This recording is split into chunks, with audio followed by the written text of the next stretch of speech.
Delhi high court के justice Yashwant Verma के घर में नोटों से भरी बोरियों के केस में आज कई बड़े डेवलपमेंट हुए। पहली बात तो ये कि सुप्रीम कोर्ट ने क्लियर कर दिया कि जस्टिस वर्मा को इलाहाबाद हाईकोर्ट ट्रांसफर किया गया है, लेकिन उन्हें वहां कोई काम नहीं दिया जाएगा। उन्हें फिलहाल न्यायिक कार्य से अलग रखा जाएगा। दूसरी बात यह कि सुप्रीम कोर्ट की तरफ से गठित इंक्वायरी कमेटी ने आज दिल्ली फायर सर्विस के चीफ का स्टेटमेंट रिकॉर्ड किया। चीफ फायर ऑफिसर अपना बयान दर्ज कराने हरियाणा के स्टेट गेस्ट हाउस पहुंचे, जहां सुप्रीम कोर्ट अपॉइंटेड कमेटी के 3 मेंबर्स ठहरे हुए हैं। इसके साथ साथ आज दिल्ली पुलिस के उन 8 कर्मचारियों के फोन जब्त कर लिए गए जो 14 मार्च की रात को आग लगने के बाद जस्टिस यशवंत वर्मा के बंगले पर पहुंचे थे। इन्हीं पुलिस वालों में से एक ने उस रात स्टोर रूम में नोटों से भरी जलती हुई बोरियों का वीडियो बनाया था। आज तुगलक रोड थाने के एसएचओ का मोबाइल फोन भी जब्त कर लिया गया। जस्टिस वर्मा का बंगला तुगलक रोड थाने के इलाके में आता है। दिल्ली पुलिस ने यह कार्रवाई भी इस मामले की जांच कर रही इंक्वायरी कमेटी के आदेश पर की है। अब जांच तेजी से हो रही है, इसलिए जस्टिस वर्मा भी अपने लीगल ऑप्शन तलाश रहे हैं। आज जस्टिस वर्मा का पक्ष रखने के लिए उनके वकील भी इंक्वायरी कमेटी के सामने पेश हुए। जस्टिस यशवंत वर्मा ने इस मामले में अपना पक्ष रखने के लिए वकीलों की एक बड़ी टीम हायर की है।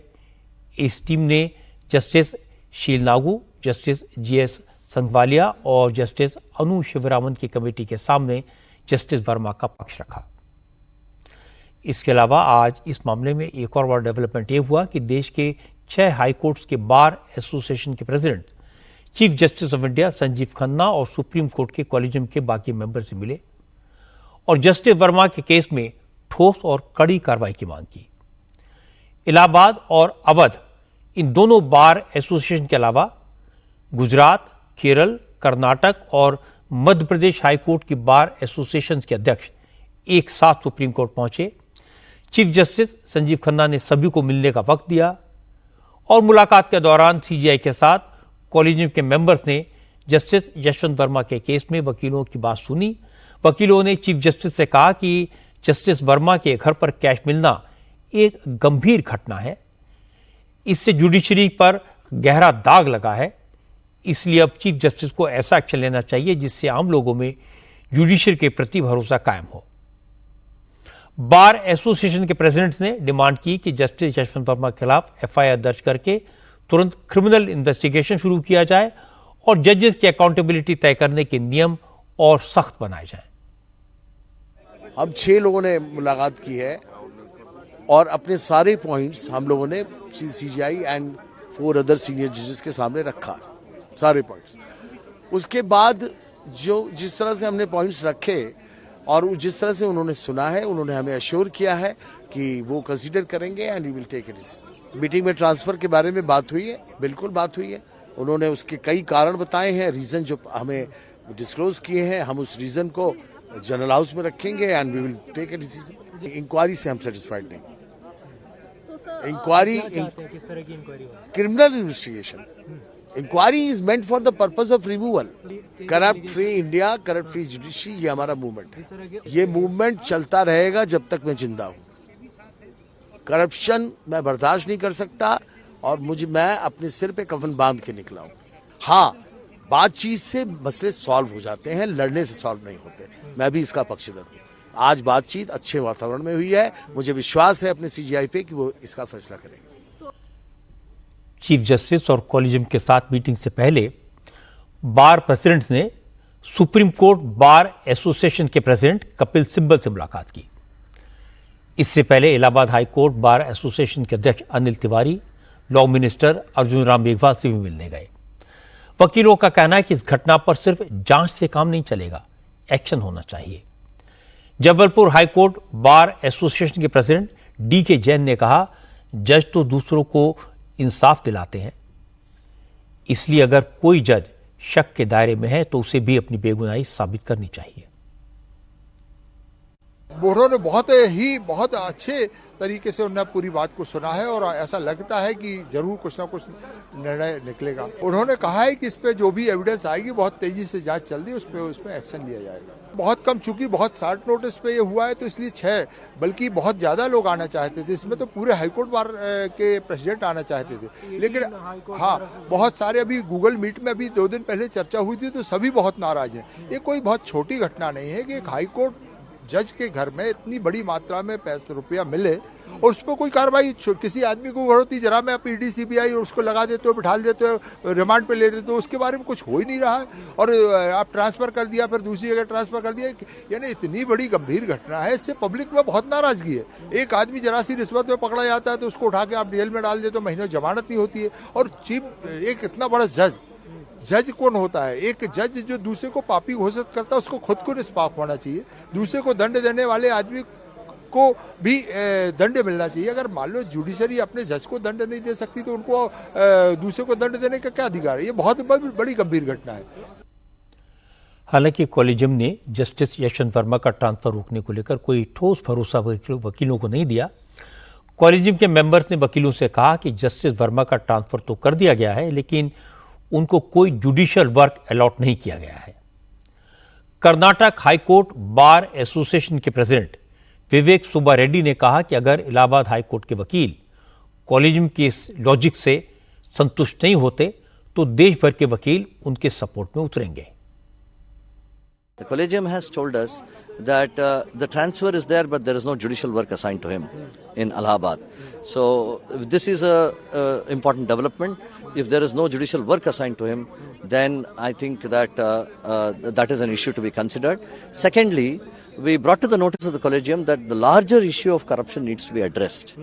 And some safeguards have to be brought in, some standards have to be brought in to ensure that it is regulated.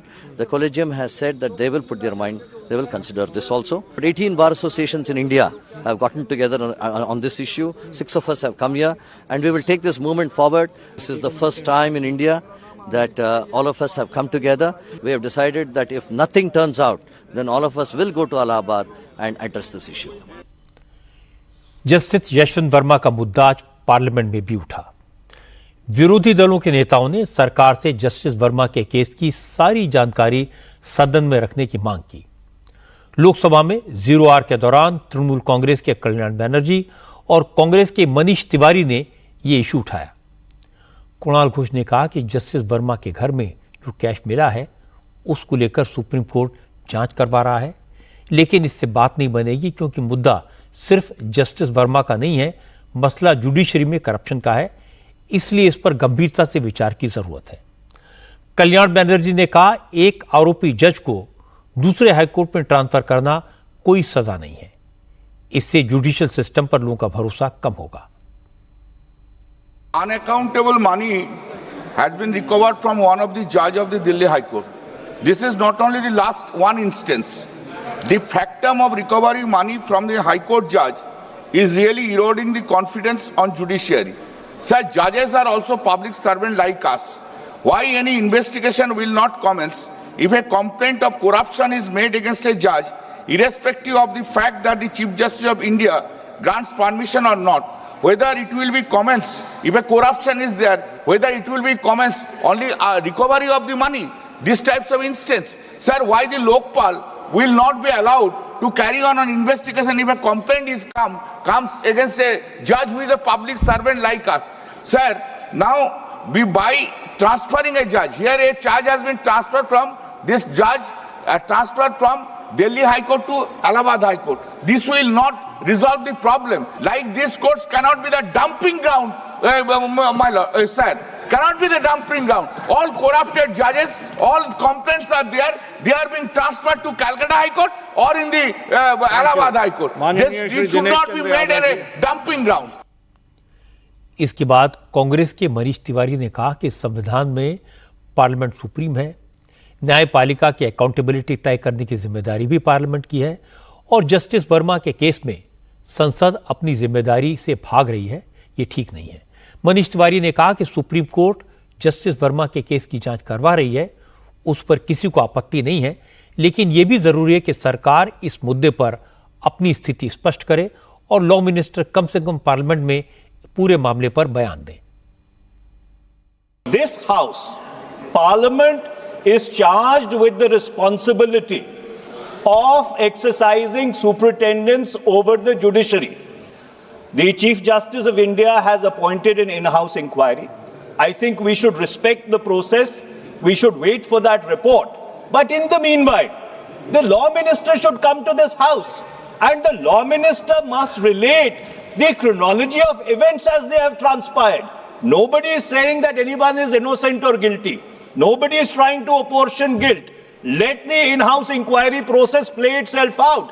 But under articles of the Constitution and the Judges Inquiry Act, this Parliament has the responsibility of exercising that superintendence, and we are abdicating our responsibility. My demand is, let the law minister come before the House and make a vanilla statement as to what is the sequence of events, what actually transpired, what does the government know, why is the government not making a statement before this? सारी बातें सुनने के बाद लगता है कि supreme court के collegium के लिए जस्टिस वर्मा के केस को हैंडल करना तलवार की धार पर चलने जैसा है। एक तरफ उन्हें यह इंश्योर करना है कि लोगों का जुडिशरी पर भरोसा बना रहे, इसके लिए यह इंश्योर करना है कि केस की फ्री एंड फेयर जांच हो। दूसरी तरफ जुडिशरी की इंडिपेंडेंस को कायम रखने का चैलेंज है, इसीलिए जांच किसी दूसरी एजेंसी को नहीं दी जा सकती। तीसरी बात पॉलिटिकल प्रेशर है। आपने सुना पार्लियामेंट में कहा गया कि जज के यहां कैश मिला, उसकी जांच लोकपाल को क्यों नहीं सौंपी जा सकती। कांग्रेस के लीडर ने कहा इस मामले में लॉ मिनिस्टर पार्लियामेंट में बयान दें। एनजेएसी को नए रूप में रिवाइव करने की बात भी कई दिन से चल रही है। एक और चुनौती है जस्टिस यशवंत वर्मा को ट्रांसफर करने की। इलाहाबाद हाईकोर्ट के वकीलों ने इसे बड़ा इशू बनाया है और उनकी बात सुनने में जस्टिफाइड भी लगती है कि एक जज जिस पर आरोप लगे हैं उसे उसके पेरेंट कोर्ट में कैसे भेजा जा सकता है। इसीलिए सुप्रीम कोर्ट के जजेस के लिए, कॉलेजियम के लिए इन सारी बातों के बीच में बैलेंस बनाए रखना मुश्किल काम है। मुझे लगता है चाहे जो भी करना पड़े, जुडिशरी पर लोगों का भरोसा कायम रहना चाहिए। एक जज की वजह से सारे सिस्टम से विश्वास नहीं उठना चाहिए।